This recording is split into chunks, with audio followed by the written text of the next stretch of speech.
Goa Organics వారి skin care, hair care, wellness products కోసం AP, తెలంగాణలో డిస్ట్రిబ్యూటర్లు కావాలను వివరాలకు స్క్రీన్ పైన ఉన్న నెంబర్ కి కాల్ చేయండి. హైదరాబాద్ లో దారుణం, విచక్షణ రహితంగా మూకుమ్మడి దాడి.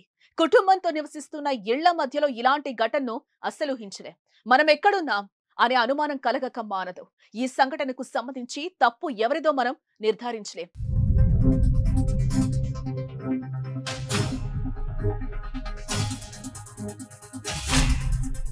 కానీ ప్రతీకారం తీర్చుకునే పద్ధతి అది కాదు అని మాత్రం ఖచ్చితంగా చెప్పగలం. చట్టాన్ని మన చేతుల్లోకి తీసుకుని మనం శిక్షించే అధికారం ప్రజాస్వామ్యంలో ఎవ్వరికీ లేదు. మనకు తెలిసిన సమాచారం ప్రకారం ఇంట్లోకొచ్చిందని కుక్కపై, యజమానిపై, అతని భార్యపై ఏ రకంగా దాడి చేశారో మీరే చూడండి. మనకున్న పరిమితుల మేరకు పూర్తిగా ఈ దృశ్యం చూపించలేకపోతున్నా. ఇది మధురానగర్, రహమత్ నగర్ లో ఉండే శ్రీనాథ్ పెంపుడు కుక్క ఎదురింట్లో ఉండే ధనుంజయ్ ఇంట్లోకి వెళ్ళింది. దీంతో ఇద్దరి మధ్య గొడవ మొదలైంది.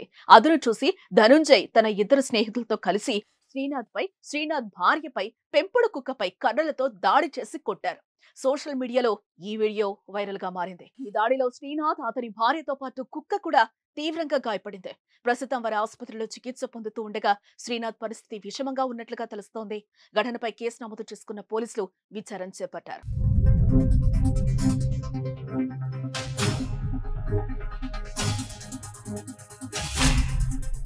సుమన్ టీవీలో మీ పర్సనల్ అండ్ బిజినెస్ ప్రమోషన్స్ కోసం కింది నెంబర్కి కాంటాక్ట్ చేయండి.